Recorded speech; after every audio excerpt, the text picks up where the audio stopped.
On the day the alien princess saw me, I was just another human labor on the orbital platform above Caros Prime. Head down, badge flickering red from overtime hours, hand smelling of coolant and ion dust. The galaxy beyond the viewport shimmered with colors humanity still hadn't named. But to me it was just another shift, another reminder that humans sat at the bottom of the interstellar hierarchy. Caros Prime was ruled by the Aurelian Dominion, an ancient empire whose bloodlines were said to be older than stars. Their ships glided like living creatures, their soldiers moved with ritual precision, and their royal family was treated less like rulers and more like divine inevitabilities. Humans? We were tolerated, useful, replaceable. That morning, the station was locked down. Royal arrival in 5 cycles. The announcement echoed in 6 languages. All non-essential personnel are to remain at their assigned stations.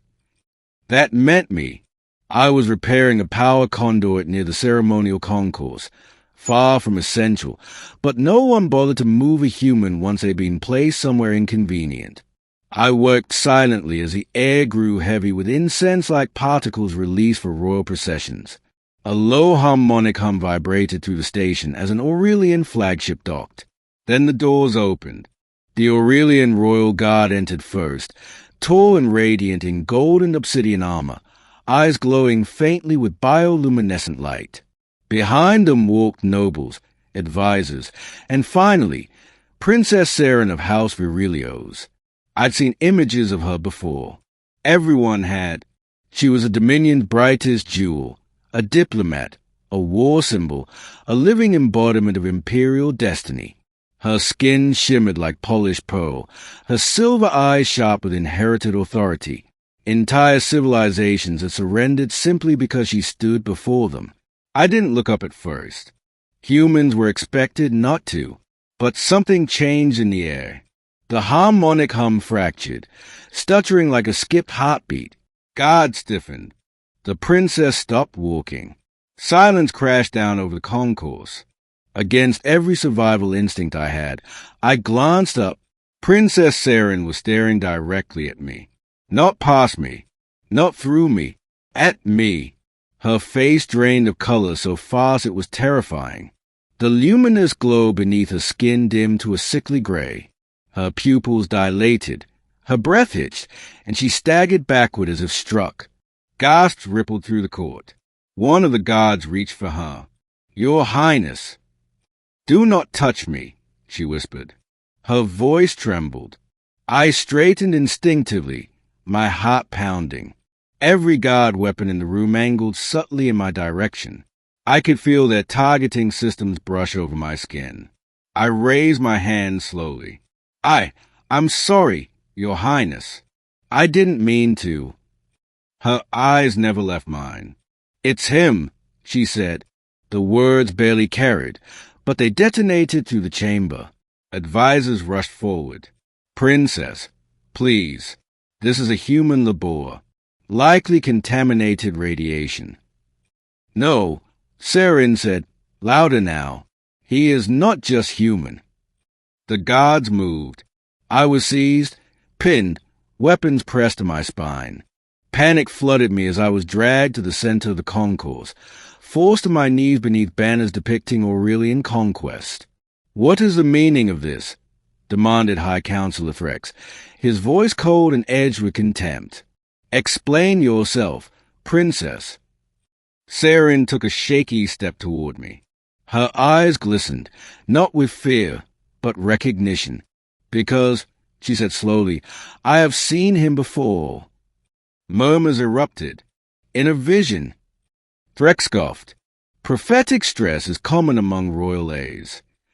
"Not a vision," she snapped. "A record." The chamber fell quiet again. She turned to the crowd, voice regaining its authority.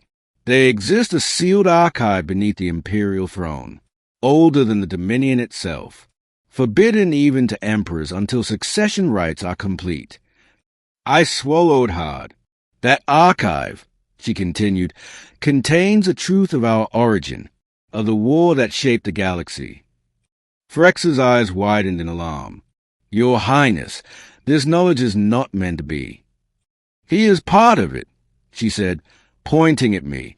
Alive. The guards tightened their grip. I laughed nervously, a brittle sound. With respect, Princess, I think you made a mistake. I'm just a maintenance worker. Born on Earth.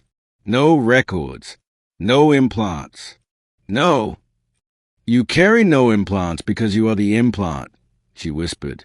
The words made my skin crawl. She approached until we were only a meter apart. Up close, I could see her trembling, not weak, but overwhelmed. Do you know why the Aurelians glow? She asked me softly. I shook my head. Because our ancestors altered themselves using a stellar engine, she said. They believed it made them eternal. She swallowed, but the engine had a core, a living one. My ears rang. A human, she said. Not modified, not ascended, preserved. The room erupted into chaos. That's impossible, someone shouted. Humans were pre-warp primitives during the first expansion. Yes, Saren said, which is why no one ever suspected. She knelt in front of me.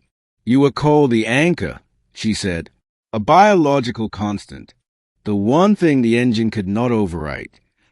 My head throbbed. Fragments of something stirred, half-remembered dreams of fire, stars collapsing inward, voices arguing in languages I didn't know.